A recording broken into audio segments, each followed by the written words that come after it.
The doors of Seoul's most exclusive cathedral opened with a lovely sound.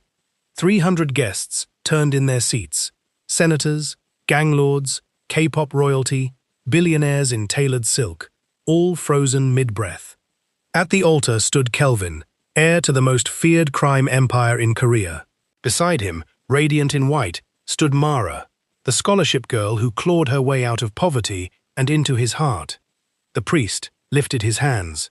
If anyone has any reason, these two should not be joined in marriage. Silence. The kind of silence that makes your ears ring. Then a voice cracked from the back row. "Stop!" Every head turned. A woman in a modest grey coat was on her feet, trembling, tears already streaming down her face. Security moved instantly. 2 men in black suits grabbed her arms. She didn't fight them. She screamed past them. "He's your brother, Mara. Kelvin is your brother." Laughter rippled through a few rows, nervous, disbelieving. Someone muttered, "She's insane." A bodyguard tightened his grip, dragging her toward the exit. Kelvin's brow furrowed. Mara's smile had vanished completely, her hand frozen in his. The woman fought free of the guards for 1 second, just one, and lunged forward, seizing both their hands and forcing them together, palm to palm. The entire cathedral gasped. Identical birthmarks, same shape, same size, same shape. Kelvin stared down at his own palm, then at Mara's, his mind refusing to process what his eyes were showing him. Mara's hand went limp in his. Her face had drained of all color. At the front pew, Kelvin's mother, the elegant, untouchable matriarch of the family, went white as bone, her composure cracking for the first time in 22 years. Kelvin looked up, dazed, searching the crowd for answers no one could give him. "This isn't," his voice broke. "This isn't real. Someone tell me this isn't real." No one moved. No one spoke. Cut to black. 22 years earlier. If you're already leaning forward, good. This one gets worse before it gets better. If you're enjoying the story, hit subscribe right now, because this ride does not slow down. Quick one before we go back 22 years. Drop in the comments where you're watching from tonight. I want to see how far this story travels. Now let's go back to the night everything was stolen. The night a mother lost a child she didn't even know was missing. 22 years ago, Seoul looked different. Smaller, grayer, the kind of city where dreams were still possible if you were willing to bleed for them. In a cramped one-room apartment above a noodle shop, Grace Okafor pressed a hand to her swollen belly and laughed at something her husband said. Her name back then wasn't the broken woman screaming in a cathedral. She was young. She was in love. She was 7 months pregnant with twins, and for the first time in her life, she believed things were finally going to work out. Her husband, Emmanuel, knelt in front of her, pressing his ear to her stomach like he could hear the future kicking back at him. "They're fighting in there again," he said, grinning. "Just like their mother." "I don't fight," Grace said. "I win. There's a difference." Emmanuel laughed, that deep, warm laugh she married him for. He wasn't rich. He drove a delivery truck 12 hours a day and came home smelling like diesel and exhaustion, but every single night, no matter how tired he was, he made sure Grace never went to bed feeling alone. "When they come," he said, "I'm going to work double shifts. I don't care. My children will never know what it feels like to want for anything." Grace touched his face. "We don't need much, Emmanuel. We just need you." He kissed her forehead. "You'll have me forever." Forever lasted 11 more days. Across the city, in a penthouse that could have swallowed Grace's entire apartment building whole, a very different woman was unraveling. Her name was Madame Choi, though by then, everyone simply called her Sunbae, a title of respect that hid the fear underneath it. She was the wife of Seoul's most feared crime boss, a man who had built an empire from blood and silence. And after 8 years of marriage, 4 miscarriages, and 2 daughters who didn't count in her husband's eyes, she was still without the one thing that could secure her place in that house. A son. "You have one more chance," her husband told her that night, his voice flat, disinterested, like he was discussing a failed business deal. "If this child is not a boy, I will take a second wife. You understand this? Madam Choi understood perfectly. That night, alone in a bathroom the size of Grace's entire apartment, she made a phone call that would poison 2 families for the next 22 years.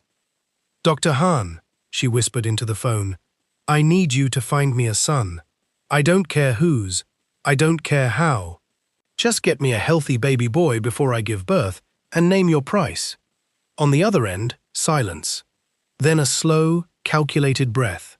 There's a woman, Dr. Han said carefully. Due any day now. Twins, actually. A boy and a girl. Twins. Madam Choi's grip tightened on the phone. Perfect, she whispered. No one questions a mother confused about how many children she delivered. Grief does strange things to memory. Here's where it gets crazy. 3 days before Grace went into labor, Emmanuel kissed her goodbye for what he thought was an ordinary shift. It wasn't ordinary, it was his last.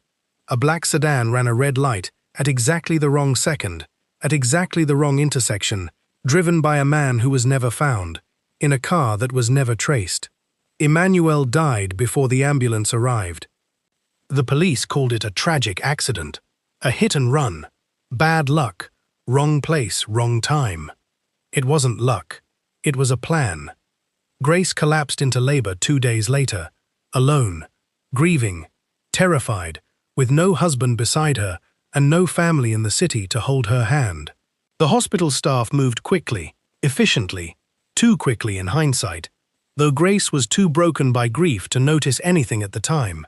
She gave birth to 2 children, a boy and a girl. For one perfect, fragile hour, Grace held both of her babies against her chest, memorizing the shape of their faces through her tears, whispering Emmanuel's name over and over like it might somehow bring him back to see this. You'll always find each other, she whispered, barely conscious, exhaustion pulling her under.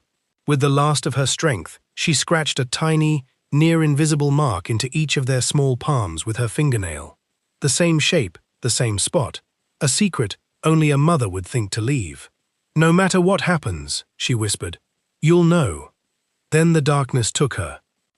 If you're enjoying this so far, hit subscribe now, because what happens while Grace is unconscious is the twist that breaks this story wide open. When Grace woke up hours later, weak, disoriented, aching from head to toe, she reached instinctively for her children. She found only one blanket, one small, sleeping face. Where is my son? She asked the nurse, her voice hoarse. Where is my baby? The nurse's expression didn't waver. Ma'am, you gave birth to one child, a daughter. No. Grace tried to sit up, panic clawing through the exhaustion. No, I held him. I held both of them. I felt him. I marked. Her voice cracked. I marked his hand. Dr. Han appeared then, calm, professional, practiced. It's common after difficult deliveries, especially with the trauma you've experienced. The medication, the blood loss, the grief over your husband. The mind sometimes creates memories to cope with loss. You had one child, a beautiful daughter. Grace shook her head, over and over, tears streaming down her face, refusing to believe words that felt like they were rewriting her own memories in real time. But wait. 2 days later, as Grace sat in a hospital bed too weak to fight anymore, a hospital administrator arrived with an envelope. An anonymous donor has covered all your medical expenses, he said, sliding a check across the table. $200,000, a gift given your husband's tragic passing. Grace stared at the number until it blurred through her tears. I don't want money, she whispered. I want my son. There is no son, Mrs. Okafor. The administrator's voice was gentle but final. There has only ever been your daughter. Everyone around her, the doctors, the nurses, the police, even the well-meaning strangers at church, told her the same thing in different words. Move on. Let it go. Grief plays tricks on the mind. Grace never let it go. Not when she named her daughter Mara, whispering into her tiny ears every single night, you had a brother. Somewhere out there, you had a brother. Not when relatives called her delusional behind her back. Not when years passed and the ache never dulled, never softened, never once let her sleep through an entire night without dreaming of a small hand with a matching mark she was terrified she'd never see again. Because somewhere across that same city, in a nursery filled with silk sheets and gold-trimmed furniture, a baby boy was being introduced to servants and bodyguards as the long-awaited heir of the Choi Empire. A name was already chosen for him: Kelvin. And no one in that grand, glittering house had any idea that the Empire's future heir had a twin sister crying herself to sleep in a tiny apartment 11 kilometers away. A sister who would spend the next 22 years being told the brother she remembered never existed at all. Cut to black. If you're enjoying the story, hit that subscribe button, because Act 2 is where these two lives start crashing toward each other, and once they meet, there's no turning back. 18 years passed in the space of a single breath. In the Choi mansion, Kelvin grew up surrounded by everything money could purchase, and nothing that money couldn't fake. Private tutors taught him 4 languages before he turned 10. Martial arts instructors flew in from Japan to train him twice a week. His birthdays were catered events with ice sculptures and business partners disguised as family friends. And yet, somehow, despite all of it, Kelvin didn't grow up spoiled the way everyone expected. Maybe it was the way his father's guards always looked exhausted, like men carrying secrets too heavy for their bodies. Maybe it was the way his mother's smile never quite reached her eyes when she looked at him, a flicker of something unreadable passing behind them every single time. Whatever the reason, Kelvin grew into a young man who said thank you to the staff, who noticed when people were tired, who treated respect as something to be earned rather than assumed. His father, Chairman Choi, watched his son grow with something dangerously close to pride. "He's soft," one of the underbosses muttered once, thinking Kelvin couldn't hear. "Too kind for this business." Chairman Choi's response was quiet, final. Soft men build empires that last. Hard men build empires that burn. Here's where it gets crazy. Because 11 kilometers away, a very different childhood was unfolding. Mara grew up folding fruit crates before sunrise. Every morning, before school, she and her mother pushed their cart to the same corner market stall, arranging mangoes and plantains with hands that ached from the cold. Money was always 3 steps behind their needs, always chasing rent, chasing school fees, chasing the electric bill that seemed to double every winter. But Mara had something money couldn't buy, a mind sharp enough to cut through every disadvantage stacked against her. She topped her class every single year. Teachers who barely noticed the other quiet kids made a point of remembering her name.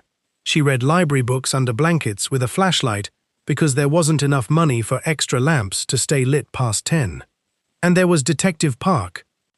He'd first met Grace years earlier while investigating a case that led him to her small apartment, a case that quietly, permanently, connected itself to Emmanuel's death without Grace ever fully knowing why.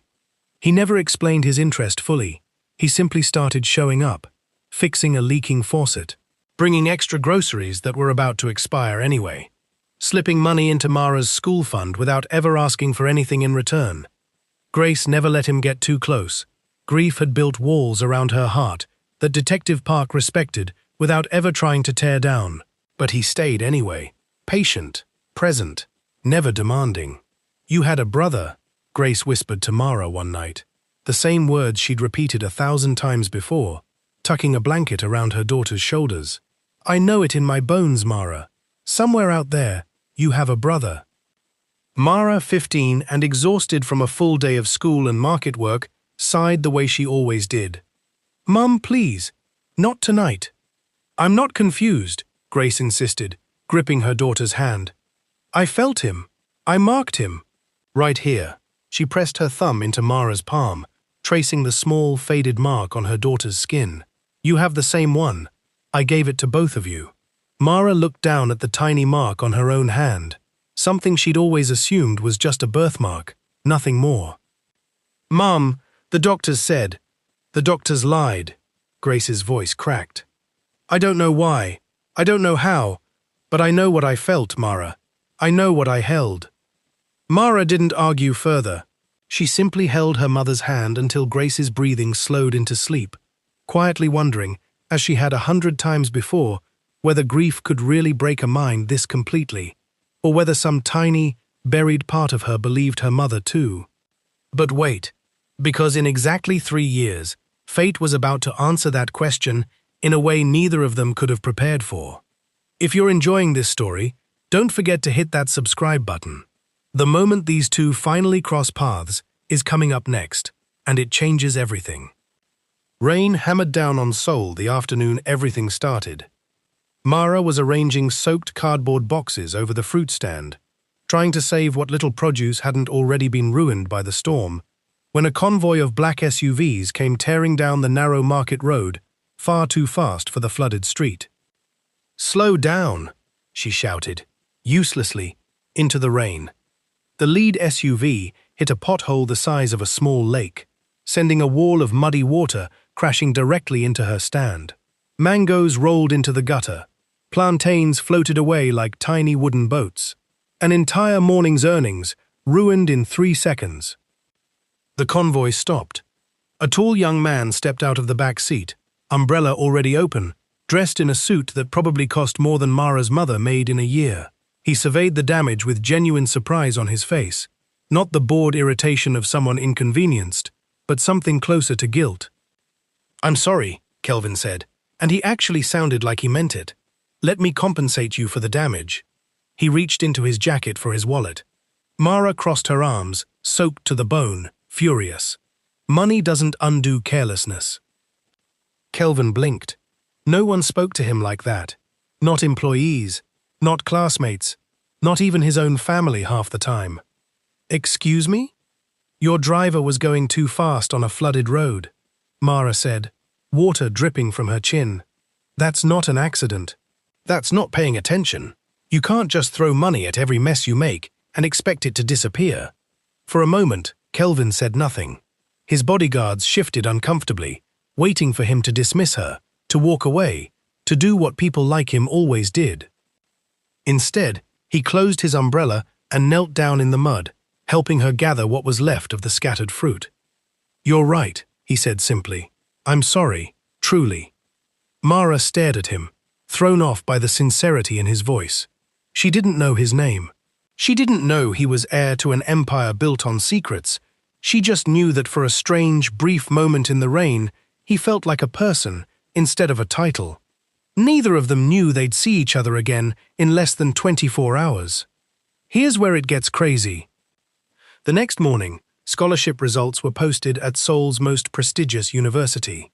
Mara's name sat at the very top of the list. Full ride, tuition, housing, everything. Years of exhaustion, of studying by flashlight, of selling fruit before sunrise, had finally paid off in a single sheet of paper. Her first day on campus felt like landing on a different planet. Luxury cars filled the parking lots. Students strolled in with personal drivers and designer bags that cost more than her mother's entire apartment. Mara walked into her first lecture hall, gripping her second-hand backpack like armor. And there, 3 rows from the front, sat the man from the rain. Kelvin's eyes widened with recognition. Mara's stomach dropped. "You," he mouthed. She sat 2 seats away, refusing to acknowledge the flush of embarrassment creeping up her neck. His friends noticed immediately the sharp cut of her second-hand jacket, the way she counted her coins for the vending machine at lunch instead of pulling out a card. Whispers followed her through the hallways. "Scholarship kid, charity case, doesn't belong here." The professor, unaware or unbothered by the social hierarchy forming in his classroom, called on Mara for the hardest question of the lecture, an obscure case study on international corporate law that had stumped half the room. Mara answered it flawlessly, then followed up, unprompted, with 3 additional points the professor himself hadn't considered. The room went silent. Then, slowly, applause broke out, even from a few of the students who'd been whispering about her minutes earlier. The professor smiled. "Well, it appears our newest scholarship student has quite a bit to teach the rest of us." Kelvin watched her with something unreadable in his expression. Not admiration exactly, not yet. Curiosity. The same curiosity from the rain, sharpened now into something he couldn't quite name. But wait, the professor wasn't done. "For your semester project," he announced, "I'll be assigning partners myself." He read down the list. Choi Kelvin, Okafor Mara.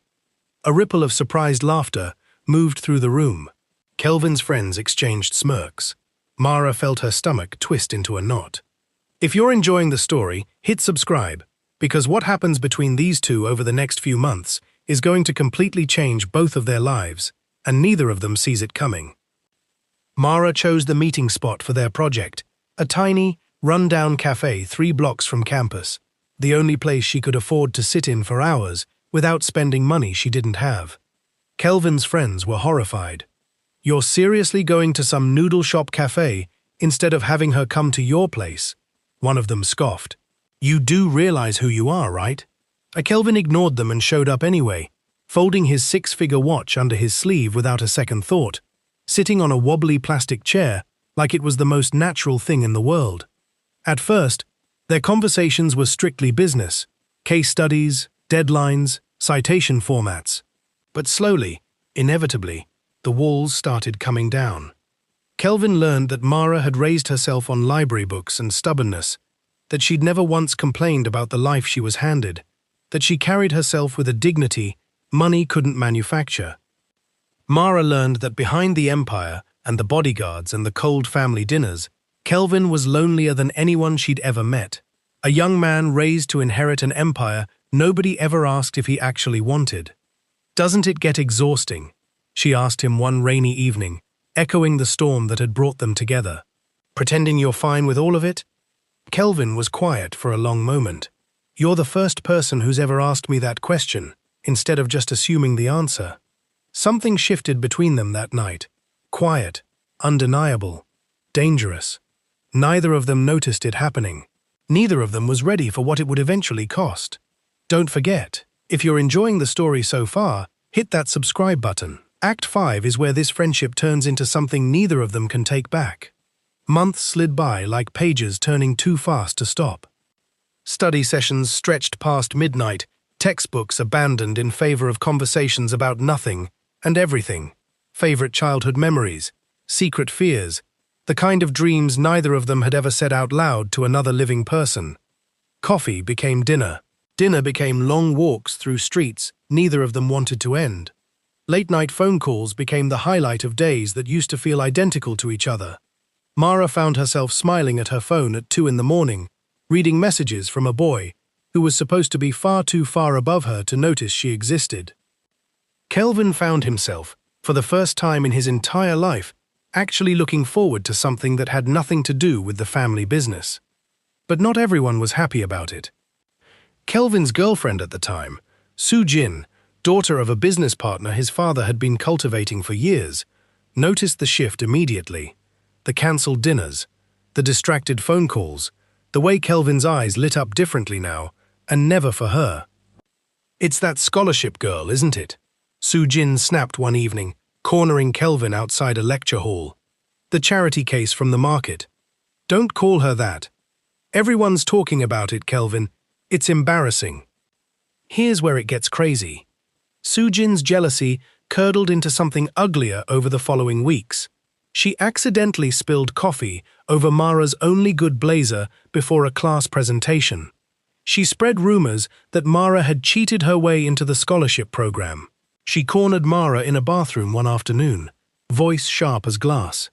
"You don't belong here," Soo Jin hissed. "Girls like you never do. Kelvin's just slumming for fun. The second he's bored, he'll go back to where he actually belongs." Mara didn't cry. She'd survived worse than a jealous rich girl's insecurity, but something in her chest tightened anyway. When Kelvin found out, and he always found out, he ended things with Soo Jin without hesitation, publicly, in front of the same friend group that had been mocking Mara for months. "I'm done pretending I care what any of you think," he said, loud enough for the whole courtyard to hear. His friends called him reckless. His father's business partners called it a temporary distraction. Kelvin didn't care about any of it. By the end of the academic year, he and Mara were inseparable, not in the dramatic, whirlwind way people wrote about in movies, but in the quiet, steady way that actually lasts. He made her laugh until she couldn't breathe. She made him feel, for the first time, like a person instead of an heir. But wait, because somewhere in the middle of all that happiness, a single dinner was about to unravel 22 years of buried truth. If you're enjoying the story, hit subscribe. The next scene is the moment everything cracks open.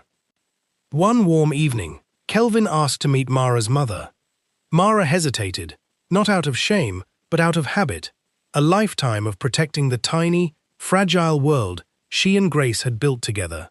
But something about the way Kelvin asked, gently, without pressure, made her say yes. She brought him home to the same cramped apartment above the noodle shop where she'd grown up, where the wallpaper peeled at the corners, and the smell of ginger and garlic clung permanently to the curtains. Grace welcomed him with the kind of warmth only a mother who'd survived hardship could offer, cooking far more food than 3 people could eat, insisting Kelvin take second and third helpings, laughing at his terrible attempts to use chopsticks properly. For the first time in his life, Kelvin sat at a table that had nothing to do with business and felt more at home than he ever had in his own mansion. Halfway through dinner, as Kelvin reached across the table for another dish, his sleeve pulled back slightly. Grace's chopsticks froze halfway to her mouth. There, on the back of his hand, near the base of his thumb, a small, faint mark. The exact shape, the exact size, the exact position as the one she'd traced into her daughter's palm 1,000 times over the years. The same mark she'd scratched into 2 newborns 22 years ago, with the last of her strength before the world took one of them away. Grace's hand trembled so badly, she had to set her chopsticks down. "Mrs. Okafor," Kelvin asked, noticing the sudden shift. "Are you all right?" "I'm fine," Grace said quickly, forcing a smile that didn't reach her eyes. "Just tired. It's been a long week." She held herself together for the rest of the evening through sheer force of will, laughing at the right moments, nodding at the right stories, giving no indication of the earthquake happening beneath her calm expression. But the second Kelvin left, thanking her warmly for dinner, Grace collapsed onto a kitchen chair and broke into sobs, so violent Mara had never seen anything like it. "Mum, what's wrong? What happened?" Grace couldn't speak for several minutes, her whole body shaking, with 22 years of grief, finally finding a crack to escape through. "The mark," she finally whispered. "Mara, the mark on his hand. It's the same one. It's exactly the same one I gave you. Mom, it's probably just a birthmark. Lots of people. I'm telling you, I marked them both." Grace's voice cracked into something raw and desperate. "I held my son for 1 hour before they took him from me, and I marked his hand exactly like I marked yours. And that boy, Mara, that boy sitting at our table tonight, has the same mark in the same place." Mara felt something cold settle into her stomach, a feeling she couldn't name and didn't want to. "Mom, that's insane. Kelvin can't be." "I know how it sounds," Grace said, gripping her daughter's hands so tightly it hurt. "I know exactly how it sounds. But a mother knows, Mara. A mother always knows." Without another word, she reached for the phone and dialed a number she hadn't called in over 3 years. Detective Park picked up on the second ring. "Grace?" His voice was immediately alert, concerned. "It's late. What's wrong?" Grace's voice broke completely as she said the words that would set everything in motion. "I found him," she whispered. "I found my son."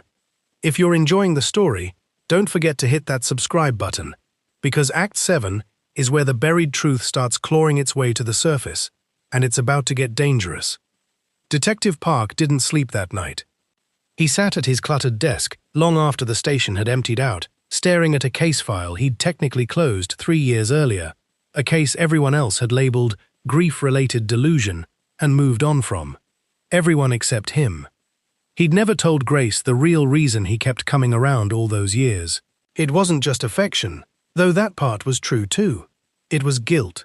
22 years ago, as a junior detective, he'd been assigned to investigate Emmanuel's death, a hit-and-run that closed far too quickly, with far too few questions asked, for his liking. He'd raised concerns to his superiors back then. He'd been told to drop it. Case closed. Move on. He never forgave himself for listening.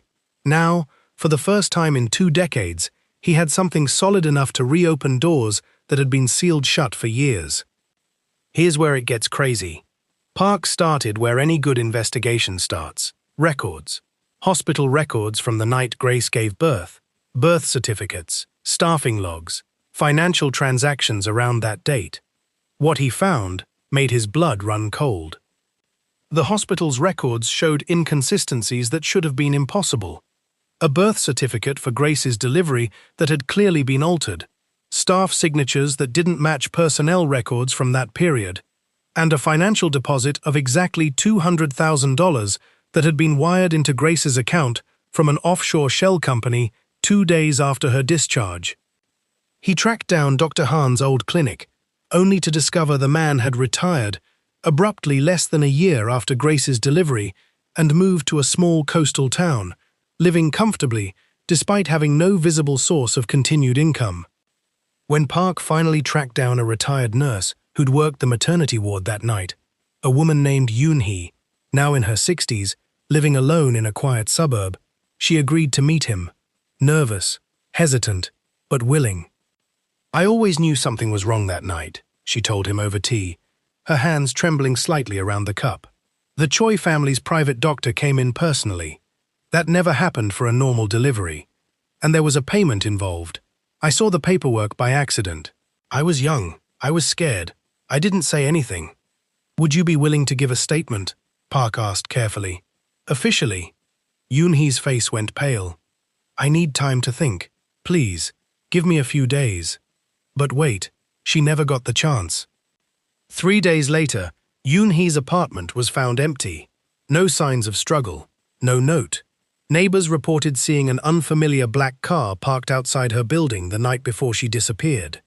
Park's stomach dropped. Someone was watching. Someone knew he was digging. He pressed forward anyway, tracking down Dr. Han directly at his coastal retirement home, hoping to catch him off guard with the same questions. He arrived to find police tape already strung across the property. Dr. Han had died the previous evening. Officially, a fall down a flight of stairs.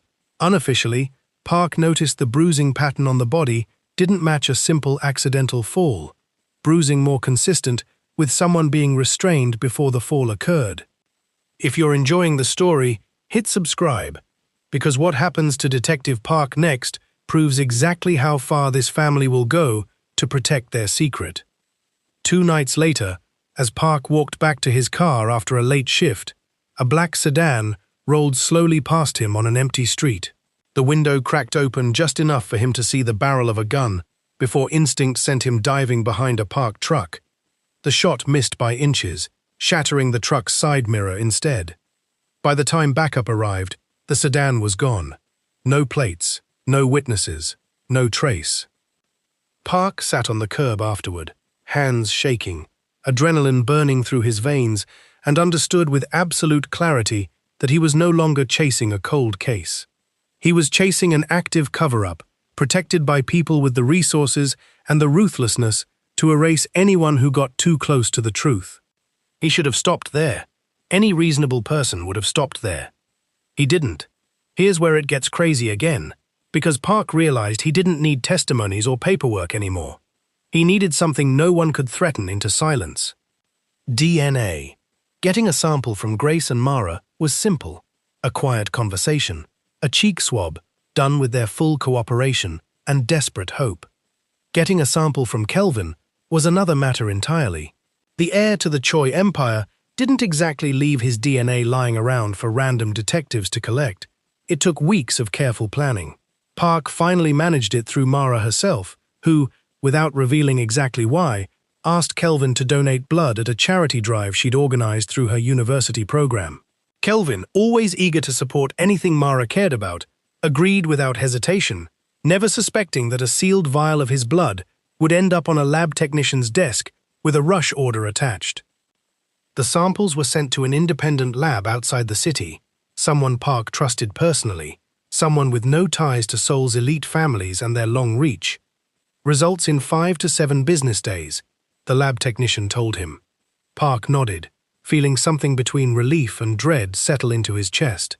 5 to 7 days to either confirm the impossible or finally, mercifully, put 22 years of grief to rest. He never got the chance to find out which one first. But wait, Because before those results could ever reach him, something happened that changed the entire timeline. 3 days into the waiting period, while Park was still tracking down leads, and Grace was still holding her breath every time her phone rang, Kelvin showed up at Mara's apartment, holding a small velvet box, dropping to one knee in the cramped living room where she'd grown up doing homework at a wobbly kitchen table. "I know this isn't the life you were raised expecting," he said, his voice shaking with a nervousness that felt almost foreign on someone raised to project confidence at all times. "I know my world comes with more complications than most people could handle, but I don't want to spend another day without you in it completely.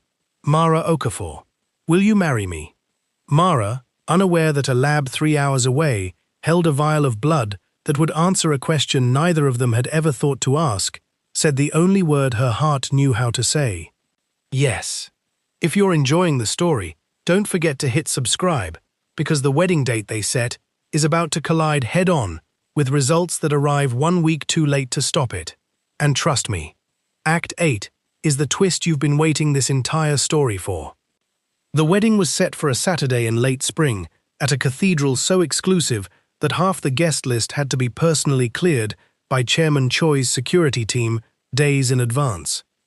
Chairman Choi welcomed Mara into the family with open arms and genuine warmth, a rare softness that surprised even his closest associates.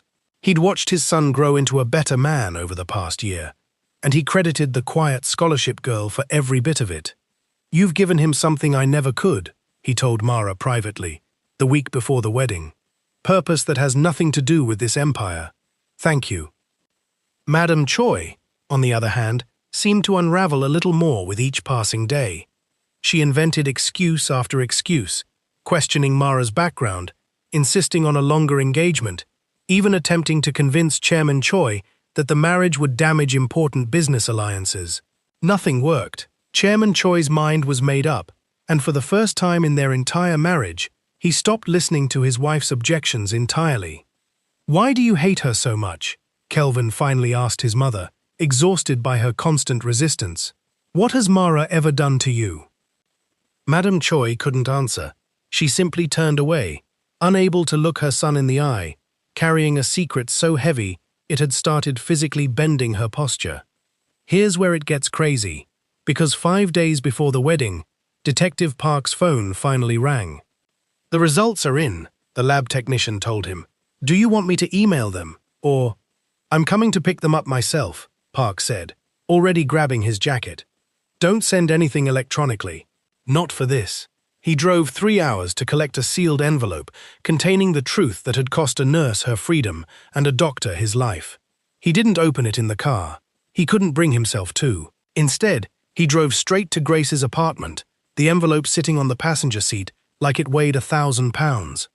Grace opened her door to find him standing there, pale, the envelope trembling slightly in his hand. "It's the results," he said quietly. "I haven't opened it. I thought you should be the one." Grace's hands shook so badly it took her 3 attempts to tear the envelope open. She unfolded the single page inside, scanning words she barely understood through blurred vision, until one line at the bottom made everything else disappear. Probability of full biological sibling relationship, 99.97%. Grace sank to the floor, the paper crushed against her chest. 22 years of grief and doubt and desperate hope finally colliding into a single, breathless sob. "I knew it," she whispered. "I knew it. I knew it."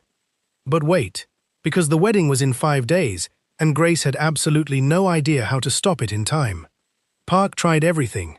Emergency requests for court intervention were tangled in bureaucratic delays. Attempts to reach Kelvin directly were blocked by layers of security that assumed he was just another reporter or opportunist trying to get close to the family. Every legitimate channel moved too slowly against a family with the resources to make problems disappear before they became public. By the morning of the wedding, Grace had one option left: show up. Say it out loud, in front of everyone. Here's where we catch up to where we started. If you're enjoying this story, hit that subscribe button right now, because this is it. This is the moment. The cathedral doors burst open. Grace's voice cracked across 300 stunned guests. "Stop! He's your brother!" Guards moved in. She fought through them anyway, forcing her twins' hands together, revealing the identical marks that had waited 22 years to be seen side by side. Kelvin stared down at his own palm, his mind refusing to process what his eyes were showing him.